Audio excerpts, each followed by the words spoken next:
আসসালামু আলাইকুম। অবিরাম বাংলার সংবাদে সবাইকে স্বাগত জানাচ্ছি। আমি নাইম ফাথুম মুবিন। শুরুতে বিআরবি কেবলস সংবাদ শিরোনাম। ভাঙচুরের ঘটনায় সরকারের ভূমিকা নিয়ে সন্দেহ। ২৪ ঘন্টার মধ্যে আলীগকে নিষিদ্ধ না করা হলে লং মার্চ করা হবে। ধানমন্ডি ৩২ এ এখন আলীগ নেই, তারা আছে সচিবালয়ে। ট্রাম্পের গাজা দখলের ঘোষণায় নিন্দা ও প্রতিবাদ জামায়াতের। ভাঙচুরের ঘটনায় সরকারের ভূমিকা নিয়ে সন্দেহ। ঢাকায় ধানমন্ডি ৩২ এবং সুভাষধানেই থেমে থাকেনি হামলা ভাঙচুর। খুলনা, চট্টগ্রাম, নোয়াখালী, সিলেটসহ বাংলাদেশের বিভিন্ন জায়গায় ক্ষমতাচ্যুত আওয়ামী লীগের নেতাদের বাড়িঘরে শেখ মুজিবুর রহমানের প্রতিকৃতিতে ভাঙচুর করা হয়েছে। এমনকি ঘন্টার পর ঘন্টা সময় ধরে ভাঙচুরের এসব ঘটনায় ব্যবহার করা হয় বুলডোজার। পরিস্থিতি নিয়ন্ত্রণে আইন শৃঙ্খলা রক্ষাকারী বাহিনী কোনো ভূমিকা রেখেছে এমন কোনো উদাহরণও নেই। যদিও অন্তর্বর্তী সরকারের পক্ষ থেকে দাবি করা হয়েছে আইন শৃঙ্খলা রক্ষাকারী বাহিনী তৎপরতার কারণে পরিস্থিতি নিয়ন্ত্রণে রয়েছে। কিন্তু ঘটনাগুলোর প্যাটার্ন বা চরিত্র দেখে বিশ্লেষকদের অনেকে মনে করেছেন এর পেছনে এক ধরনের প্রস্তুতি বা পরিকল্পনা ছিল। সেই প্রেক্ষাপটে সরকারের দিক থেকে সেভাবে শক্ত অবস্থান দৃশ্যমান ছিল না। ফলে সরকারের ভূমিকা নিয়ে সন্দেহ প্রকাশের এবং প্রশ্ন তোলার সুযোগ তৈরি হয়েছে। বুধবার সন্ধ্যায় ধানমন্ডি ৩২ নম্বর থেকে ভাঙচুরের ঘটনা শুরু হয়ে দেশের বিভিন্ন প্রান্তে ছড়িয়ে পড়ে। সারা রাত এবং পরদিনও যখন ঘটনা ঘটেই চলেছে, তখন বৃহস্পতিবার বিকালে সরকারের পক্ষ থেকে লিখিত বক্তব্য দেওয়া হয়েছে। সেই বিবৃতিতে বলা হয়েছে, ধানমন্ডি ৩২ নম্বর বাড়িতে ভাঙচুরের ঘটনা অনভিপ্রেত এবং অনাকাঙ্ক্ষিত বলে মনে করেন অন্তর্বর্তীকালীন সরকার। একই সঙ্গে বলা হয়েছে, পলাতক অবস্থায় ভারতে বসে জুলাই অভ্যুত্থানের বিরুদ্ধে শেখ হাসিনার উস্কানিমূলক বক্তব্যের কারণে জনমনের গভীর ক্রোধের সৃষ্টি হয়েছে এবং এর বহিঃপ্রকাশ ঘটেছে। সরকার এ বক্তব্যের মাধ্যমে তাদের একটা অবস্থান তুলে ধরেছে। তবে বক্তব্য দেওয়ার আগ পর্যন্ত সরকারেরই কারো কারো মধ্যে পরিস্থিতি নিয়ে বিভ্রান্তি ছিল বলে মনে হয়েছে। বৃহস্পতিবার সকালে কথা হচ্ছিল একজন উপদেষ্টার সঙ্গে।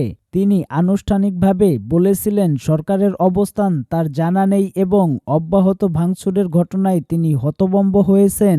অন্যদিকে শেষ পর্যন্ত সরকার যে বক্তব্য দিয়েছেন এর মাধ্যমে তার দায় এড়াতে চাইছে কিনা এমন আলোচনাও উঠেছে। রাজনৈতিক বিশেষজ্ঞরা কেউ কেউ মনে করেন বিভিন্ন প্ল্যাটফর্ম থেকে ঘোষণা দিয়ে যেভাবে ভাঙচুর করা হয়েছে এর দায় এড়াতে পারে না সরকার এবং তা সরকারের ভাবমূর্তি ক্ষুণ্ণ করেছে। পরিস্থিতির নানা প্রভাব পড়তে পারে রাজনৈতিক অঙ্গনেও। যদিও রাজনৈতিক দলগুলোকে ঘটনার ব্যাপারে বেশ সতর্ক বলে মনে হচ্ছে। দেশের অন্যতম প্রধান দল বিএনপি এখনও আনুষ্ঠানিক কোনো প্রতিক্রিয়া দেয়নি। তবে ঘটনার ব্যাপারে সরকারের ভূমিকায় বিএনপির নেতাদের অনেকের মধ্যে সন্দেহ এবং অনেক প্রশ্ন দেখা দিয়েছে। ২৪ ঘন্টার মধ্যে আলীগকে নিষিদ্ধ না করা হলে লং মার্চ করা হবে। ২৪ ঘন্টার মধ্যে আওয়ামী লীগ ও তাদের দোসরদের সব রাজনৈতিক কর্মকাণ্ড নিষিদ্ধ করার দাবি জানিয়েছেন ছাত্র অধিকার পরিষদ। দাবি আদায় না হলে সচিবালয় অভিমুখে লং মার্চ করার ঘোষণা দিয়েছেন সংগঠনটি। রোববার বিকালে ঢাকা বিশ্ববিদ্যালয়ের মধুর ক্যান্টিনে সংবাদ সম্মেলনে একথা বলেন সংগঠনের সভাপতি বিন ইয়ামিন মোল্লা। তিনি বলেন, ফ্যাসিবাদের দোসররা প্রশাসনে ঘাপটি মেরে বসে আছে, তাদের নিয়েই সরকার পরিচালনা করা হচ্ছে। আওয়ামী লীগ রাজনীতি করতে পারবে কি পারবে না সে সিদ্ধান্ত নেবে আহত ও নিহতদের স্বজনরা। সংবাদ সম্মেলনে আওয়ামী লীগ সহ তাদের দোসর সকল রাজনৈতিক দলগুলোকে নিষিদ্ধ করা সহ ৪ দফা দাবি পেশ করেছে সংগঠনটি। জুলাই গণ অভ্যুত্থানের সমর্থনে জানানো সব রাজনৈতিক দলগুলোকে নিয়ে জাতীয় সরকার গঠন করার দাবিও জানানো হয়। এসব দাবি আদায়ে দেশের সব বিশ্ববিদ্যালয় ক্যাম্পাস, মহানগর, জেলা, উপজেলায় ৬ ফেব্রুয়ারি বিক্ষোভ কর্মসূচি এবং ১০ ফেব্রুয়ারি অবস্থান কর্মসূচি পালনের ঘোষণা দেয় অধিকার পরিষদ। ধানমন্ডি ৩২ এ এখন আলীগ নেই, তারা আছে সচিবালয়ে। ছাত্র অধিকার পরিষদের সভাপতি বিন ইয়ামিন মোল্লা বলেন, যারা ধানমন্ডি ৩২-এ আপনাদেরকে আওয়ামী লীগ নিধন করতে নিয়ে গেছে তারা আপনাদের ভুল জায়গায় নিয়ে গেছে। সেখানে কোনো আওয়ামী লীগ নেই এখন। তিনি বলেন, ধানমন্ডি ৩২ আপনারা যতই গুড়িয়ে দেন, আওয়ামী লীগ ফিরলে সেটা আবারও বানানো হবে। তাহলে আওয়ামী লীগ কোথায় আছে? আওয়ামী লীগ আছে সচিবালয়ে, আছে প্রশাসনে, আছে সেনাবাহিনীর ভিতরে, আছে মিডিয়ার জগতে, আর তাদের অর্থ আছে তাদের বানানো ব্যবসায়ীদের কাছে। ধানমন্ডিতে আপাতত কিছু নেই। এই ছাত্রনেতা আরো বলেন, আওয়ামী লীগকে নিষিদ্ধ করতে হলে তাদের সমূলে উৎপাটন করতে হলে হয়তো এখন আমাদের মার্চ টু সচিবালয় করতে হবে, মার্চ টু যমুনা করতে হবে, যেন সরকার তাদের কার্যক্রম নিষিদ্ধ করে, ফ্যাসিবাদ নির্মূলে শক্তিশালী ভূমিকা পালন করে, বিপ্লবীদের নিয়ে শক্তিশালী ও অংশগ্রহণমূলক একটি সরকার গঠন হয়, বিপ্লব যেন মাঠে না মারা যায়। ট্রাম্পের গাজা দখলের ঘোষণায় নিন্দা ও প্রতিবাদ জামায়াতের।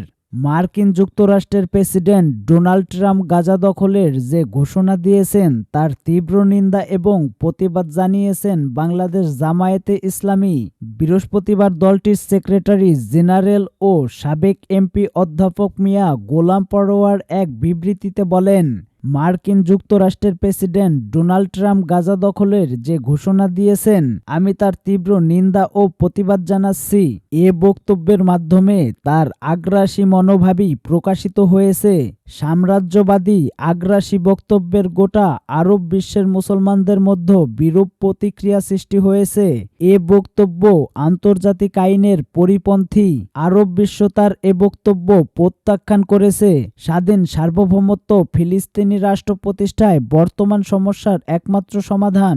মার্কিন প্রেসিডেন্টের আগ্রাসী বক্তব্যে গোটা মুসলিম উম্মাহ মর্মাহত ও বিক্ষুব্ধ।